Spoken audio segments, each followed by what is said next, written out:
Last week, Deputy Secretary Hicks signed new guidance for the procurement and operation of unmanned aircraft systems, or UAS, in addition to ensuring the department's continued compliance with Section 848 of the fiscal year 2020 NDAA. This policy will allow the department to take advantage of rapid technological advancements of the commercial market. The guidance also continues the practice of not allowing Chinese-made drones for our military use, thereby taking action to safeguard sensitive information that could be collected by a UAS. Also, yesterday, I think you may have seen, the Missile Defense Agency conducted a successful test of a ground-based interceptor, or GBI, at Vandenberg Space Force Base. This was a non-intercept test, and the missile splashed down in a controlled area of the Pacific Ocean. MDA issued a notice to mariners and a notice to airmen in advance of, in coordination with the Coast Guard and the FAA, respectively. This was the first flight test of a 3-stage booster operating in 2-stage mode, meaning the third stage was not ignited, allowing early release of the kill vehicle. And then on a schedule note this evening, the Secretary, along with the First Lady, Dr. Biden, Prince Harry, the Duke of Sussex, and the CEO of the Fisher House Foundation, Mr. Ken Fisher, will host a virtual event to honor Warrior Games athletes, their families, and caregivers. The Department of Defense Warrior Games, I think, as you all know, is an annual event, first held in 2010, that celebrates the resiliency and the dedication of wounded, ill, and injured active duty and veteran U.S. military service members. The 2021 Warrior Games were slated to begin this week in Orlando, but they had to be canceled to ensure the health and safety of the athletes and their families due to COVID-related concerns. And the Secretary is delighted to be able to have the opportunity tonight to be able to speak with some of the athletes, again, and their families and caregivers, even if it is remotely. He's looking forward to that. So with that, we'll take questions. I'm sorry, I was distracted by my iPad, which is, I can't get back to work in here. Lita, we'll go to you first. Thanks, John. Two things. One, can you give us whatever update you may be able to on the flights of evacuees out of Europe and out of the Middle East, considering these apparently some problems with measles? Do you know what, if any, cases there are, and what the process is at this point? And then second, a quick one. I realize you can't talk much about the investigation into the drone strike, but can you tell us whether or not the U.S. is able, as part of the investigation, to put people on the ground in Afghanistan, or if this will have to all be done remotely? Thank you. Thanks, Lita. On your measles question, Operation Allies welcome flights into the United States remain paused at the request of the CDC for at least 7 additional days from today because of recent diagnosed cases of measles among Afghans who recently arrived in the United States. And I think you asked about how many cases. There have been 5 diagnosed cases of measles among new arrivals so far, and we are closely monitoring just in case more emerged. We already announced 1 case that was confirmed last week at Fort McCoy, and 3 cases were confirmed on Thursday night among new arrivals who flew into Dulles Airport here in the D.C. area, and then 1 has been found at Fort Pickett. They have been housed separately and are receiving medical care, and the CDC is doing contact tracing and will ask people to self-isolate as needed. And obviously, we'll share more information as soon as it becomes available. On your second question, you're right. I'm not going to get ahead of what CENTCOM is doing with their assessment of that strike. I don't foresee an option at this point, and I'd certainly refer you to CENTCOM, but I'm not aware of any option that would put investigators on the ground in Kabul to complete their assessment. Yes, sir. Can you, Travis Tritton with military.com. Yep, I know Travis. Can you speak at all about the safety of folks who are at like Fort McCoy, Fort Pickett, and whether there's any danger to them with these measles cases? Well, we certainly are taking these cases seriously, Travis. That's why the CDC is involved, and we've paused the flights coming in. We're observing all the CDC guidelines that need to be observed, and we'll be working very quickly on the appropriate immunizations. So we're taking it very seriously, and we want. That's why we're being as transparent as we can about this. We want the people who work on these bases and the families who live there to know how seriously we're taking it, and that we are separating these individuals from the rest of the cohort there, and we're doing contact tracing right now so we can get a better sense of the scope of possible infection. Megan. I just want to follow up on Travis's question. Are you saying that you guys are able to give MMR vaccinations to Afghans at the bases? We're gonna. Hang on, just let me make sure I get this exactly right, so I don't. So all arriving Afghans are currently required to be vaccinated for measles as a condition of their humanitarian parole, and critical immunizations, including MMR, are being administered for Afghans at safe havens on military bases in the United States. We'll soon be vaccinating Afghans for MMR while they are still overseas. Did that answer your question? Yes. And my individual question, sorry. To what extent, if any, is DoD participating in any sort of rescue missions or otherwise helping people who are still in Afghanistan who want to get out, aiding the State Department or aiding any other organization? There's no active military role in these efforts.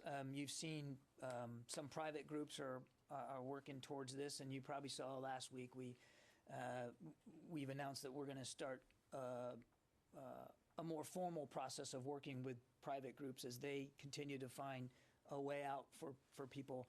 And of course, you've heard Secretary Blinken at the State Department talk about the continued communication that we have with the Taliban to get people out on charter flights or even on commercial flights as best we can. So just as we said before, while the military mission in Afghanistan has ended, the U.S. government mission to help Americans and LPRs and SIV applicants get out of Afghanistan continues. But it doesn't involve an active military component to it. Right, just the Defense Department helping facilitate or organize or make connections. Well, we'll continue to have these conversations, but there's no active military component to the actual movement of individuals, if that makes sense. Yeah, thanks. Yeah, you bet.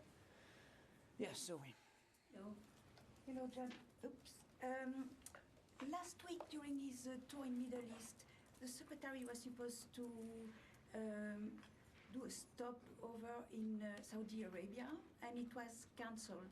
So who was he supposed to meet, and why was it cancelled? Well, I would refer you to the Saudis for more specifics on that. It was the trip, as you know,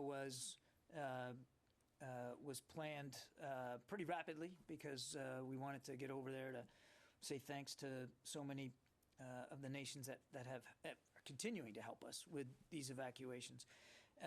And we certainly would have liked to have gone to Saudi Arabia. That's a key partner in the region. But it just didn't happen. And it didn't happen for some scheduling issues that we understood were on the Saudi side. And I would let them speak to what those issues were. So does it mean that the secretary was willing to meet Prince Salman, MBS? Yes, absolutely. I mean, part of our hope with the visit was to be able to meet with the Crown Prince. He is the defense minister for Saudi Arabia, and we have a strong defense partnership with Saudi Arabia. And so, yes, that was part of the plan. And I would fully expect that we'll get a chance to get this rescheduled. It was postponed. It wasn't, canceled forever. They're a key partner, and we fully expect to continue to be able to foster that partnership and that relationship going forward. Janie. Thank you, John. On the North Korean missile launch, North Korea reported that it successfully test-fired the newly developed long-range cruise missile on last weekend. Was the United States aware of that North Korean missile launch in advance? I won't speak to intelligence activities, Janie, or what we knew or what we didn't know. I mean, certainly we're aware of these reports of these cruise missile launches. We're going to continue to monitor the situation, and we're absolutely consulting with our allies and partners in the region. I think, without confirming specifics here, the activity itself certainly highlights the DPRK's continuing focus on developing its military program and the threats that it continues to pose to its neighbors and to the international community. And I think you heard Admiral Aquilino say pretty clearly last night that nothing's going to change about our commitment to the defense of Japan and South Korea. Those commitments are ironclad. Do you think this is in violation of the UN Security Council resolution on sanctions against North Korea? Yeah, I think I'm just going to defer on that right now. I mean, we're aware of these reports, and I'm not in a position to confirm the reports with any great specificity at this time. But again, I would just say it just highlights again the threat that the DPRK continues to pose to the region and to its neighbors. Thank you. Yes, ma'am. Thank you, John. I know you may have been talking with generals involving in the situation in Afghanistan. Do you think that the Taliban takeover in Afghanistan could represent any threat, imminent threat for African countries? I think it's too soon to tell with respect to the impact in Africa. I mean, the only thing I would add is, and you've heard Secretary Austin talk about this, that we have seen in recent years the terror threat to our interests metastasize out of Afghanistan and to other places, including in Africa. And so we're going to stay focused. The Secretary addressed this on Saturday. We're going to stay laser focused on the threat as it metastasizes to other places, including Africa, which is why we're going to continue our counterterrorism partnerships there. So do you have an idea of what type of threat maybe African countries will be facing with that? Again, I think it's too early to tell what the Taliban takeover in Afghanistan is going to mean for terrorism or counterterrorism interests in Africa. I just don't think we're able to describe that with specificity right now. What I can tell you, again, to reiterate what the Secretary says, is we're not going to lose focus on that threat and where it's going. And we're going to maintain a robust over-the-horizon capability to deal with it as needed. Let me go back to the phones here. Phil Stewart. Hey there. Just getting back to this whole New York Times story about the drone strike and questions about the drone strike. Are you able to confirm, or will you be able to confirm at any point, the people's names or identities of those killed in the 2 drone strikes targeting alleged ISIS militants in the last days before the withdrawal was complete? Thanks. Hey, Phil, thanks. What I can say is I cannot confirm them at this time. And is there any time in the future that you'll be able to do that? I just can't confirm them at this time, Phil. I think I need to leave it there. So I was going to actually follow up on that question. John, in previous briefings, I asked you if you have the name of the ISIS operative that you killed in the drone strikes, and right. You said it's not the appropriate time to disclose this. Now the New York Times has revealed something that is incredible, that the strike was actually targeted a aid worker. Why is it not the appropriate time to disclose? Or is it? Well, Phil was asking about I think Phil was asking about the strikes we took on the 27th of August, and I'm not able to confirm the identities of the ISIS individuals that were targeted in those strikes. And also on this measles, the measles and then the pause in the flights, the 7-day extension. When did it start? Today. Today, from today. Yeah. Actually, thank you. Yeah, Trace. Hi, John. Thank you. I actually have 2 questions. So the first, piggybacking off of what you just asked as far as this New York Times report, stating that it was actually a civilian that may have been killed and that vehicle may not have been carrying any explosives at all. First and foremost, what is your response to these articles that were written? And then also, if there's no longer any military on the ground, how is this investigation being conducted into the incident? Yeah, so I would say that the assessment by Central Command is ongoing, and I'm not going to get ahead of that. The strike was taken to prevent an imminent attack on the airport. And I'm sorry, you had another question? What, if they're on the ground, how are they able to conduct the investigation if there aren't any military members on the ground? Well, as I think I mentioned to Leda's question, I'm not aware of any plans to put investigators on the ground. Central Command is still assessing the results of that strike, and they have a variety of means to do that, and I'm just not going to get ahead of where they are in terms of the process. Do you feel a different party should actually be investigating that versus the military who actually conducted the strike? It is absolutely in keeping with past practice for the command in operational control of a strike to be the ones to assess the validity of that strike. This is very typical, nothing unusual about that. Ma'am? Caitlin Berg with CBN News. Have Capitol Police had any communication with the Pentagon regarding National Guard involvement ahead of this weekend's rally in support of January 6 rioters?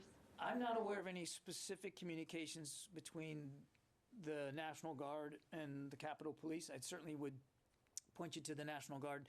You should certainly ask them about that. I'm not aware of any direct communication, but we maintain constant interagency communication, certainly have since the 6th of January for sure, and I expect that communication will continue. But I'm not aware of any specific requests or specific communications right now. Again, I would certainly point you to the National Guard. They'd probably be a better place to go to. Yeah, Abraham. I was wondering if you could update us on over-the-horizon capabilities, any progress being made in the region, Afghanistan, and also what was DoD's role in helping the Afghan pilots get those who escaped to bordering countries to get out of those countries? And is there any interest in recovering the actual assets, the helicopters and planes that are there? Well, those are 3 of them. I'm going to see if I can do them without having to ask you to repeat them. On the over-the-horizon, as you know, we absolutely have robust capabilities. I don't have anything to announce or report to today in terms of additional capabilities or additional places where we might try to employ those capabilities, but we are continuing to have those conversations in real time. But I just don't have anything to announce today. I'm not aware of any role by the DoD in terms of helping those Afghan pilots leave the countries they were in. I would refer you to State Department for that. And on your third question, I don't have any disposition decisions to speak to today about those aircraft and what might be their future. What I can tell you is that we're engaged in a conversation here at the Pentagon about and with neighboring nations about those aircraft, and I think that's probably where we need to stay right now today. Very good. Yeah, I got all 3 of them. Thank you, John. Yes, sir. I just want to go back one more time to the New York Times story from Friday on the August 29th. Right. I understand that CENTCOM is still assessing. That's right. But will the assessment take into consideration this story, especially that we're talking, based on the New York Times story, about 10 civilians who were killed, including 7 children, and the main target, as reported by New York Times, is an aid worker who worked for an American organization. My question is, that's the first part. Will you take that story into consideration? And is the DoD... Well, let me stop you there, just so I don't forget. I would refer you to CENTCOM on that. They're the ones conducting this assessment, and what factors they're folding into that is really for General McKenzie and his staff to speak to. Is the DoD committed to, again, transparency and publicly revealing the outcome of that assessment and share it with the public?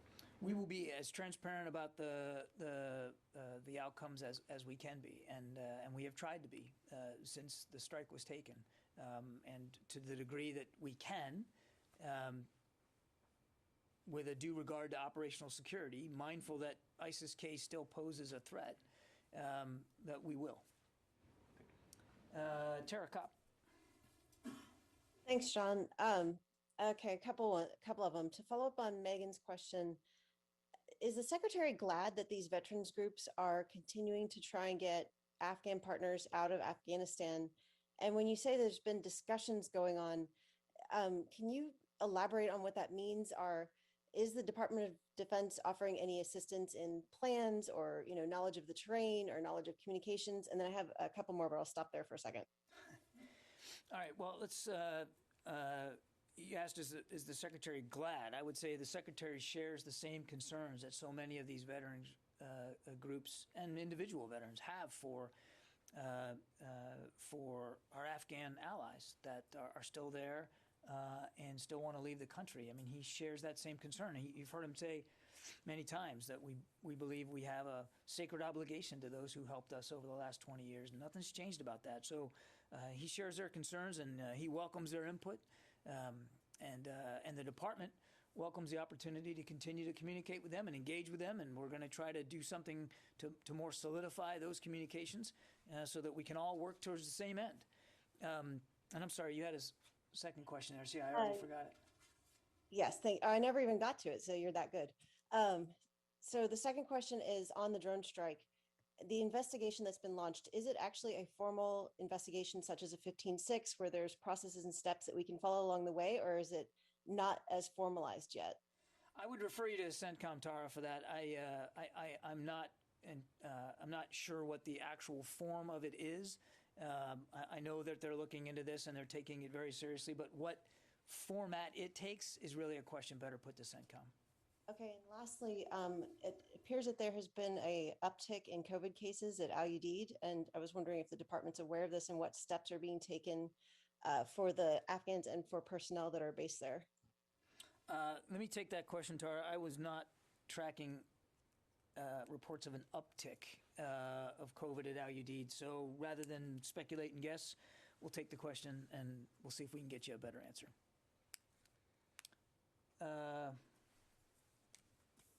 Jeff Shogel.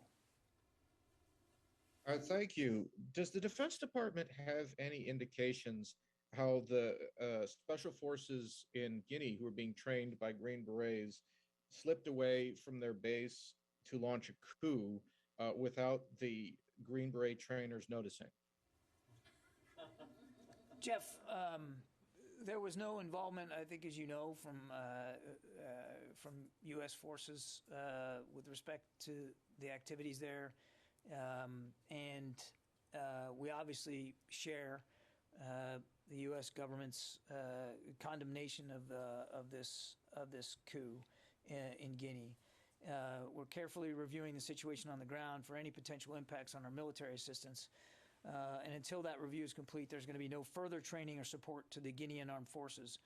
The military seizure of power is inconsistent with U.S. military training and education. I think, as you know, we were engaged in a joint training effort with the Guinea Special Operations Forces 4 hours away from Conakry when, separately in that city, the military seizure of power occurred.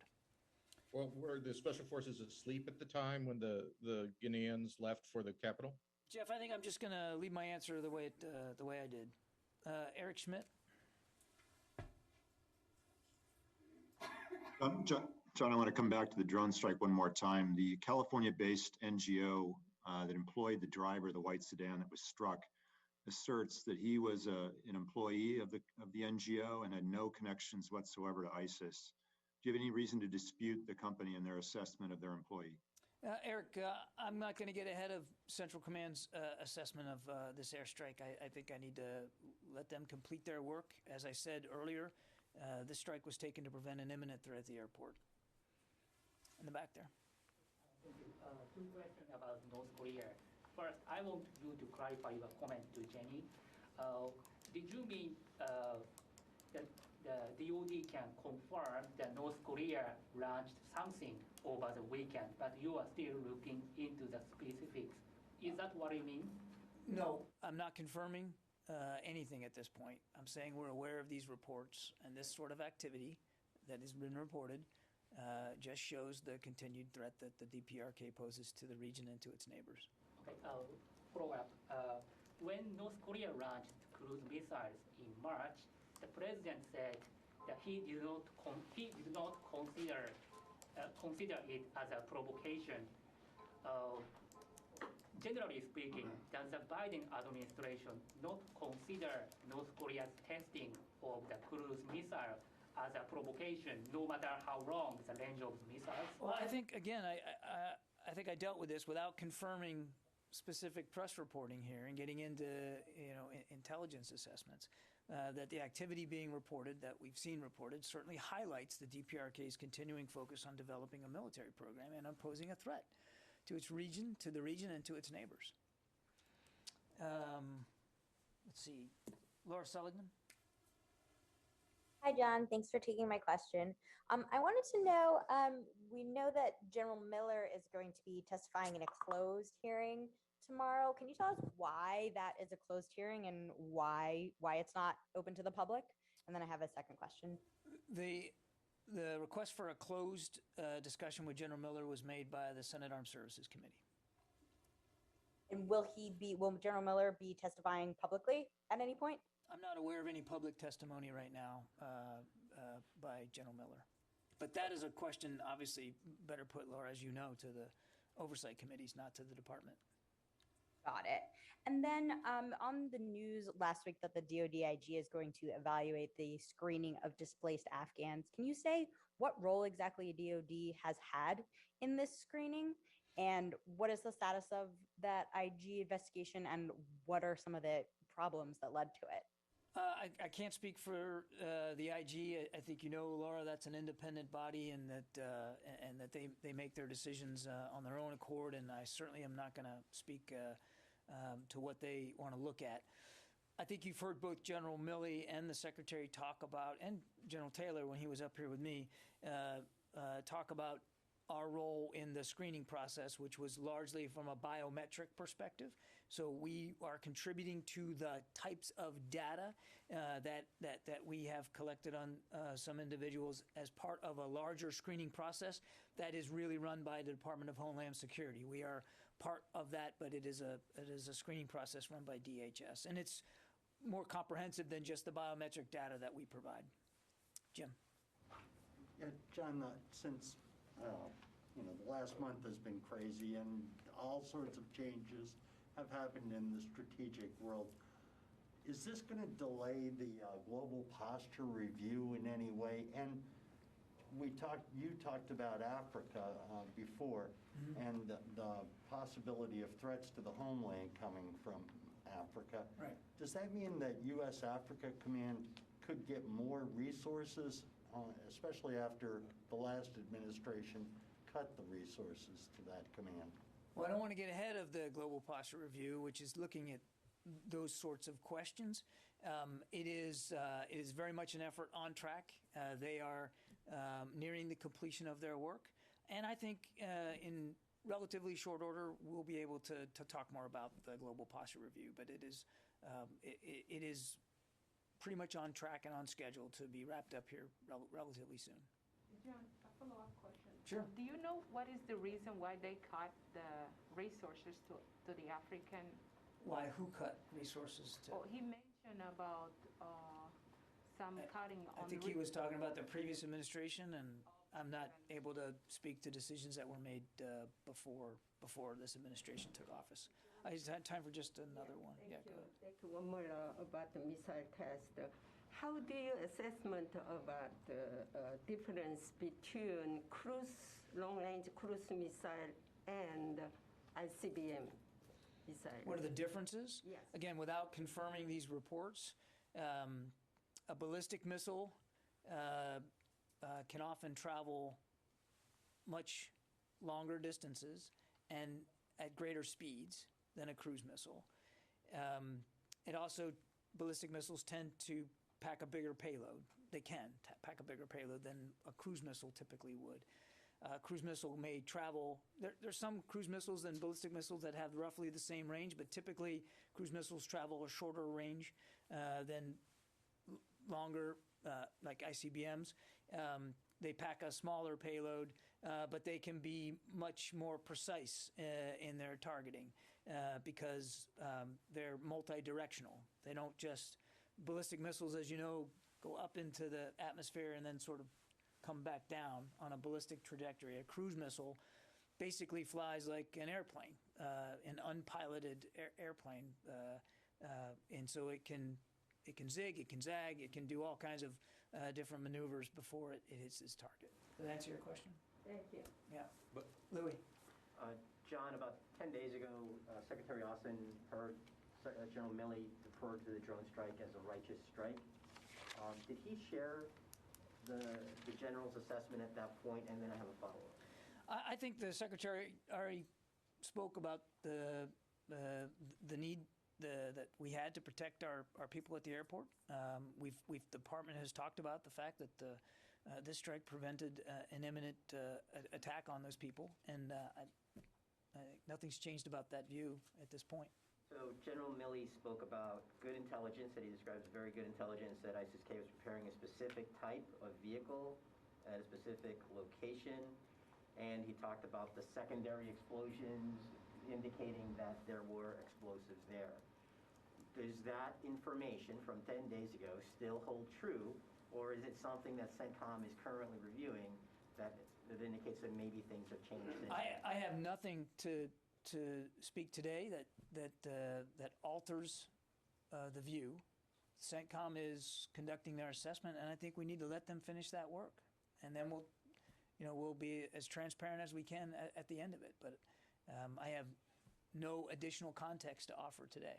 So that information that he provided. I have no additional context to offer today. Okay, thanks everybody. Appreciate it.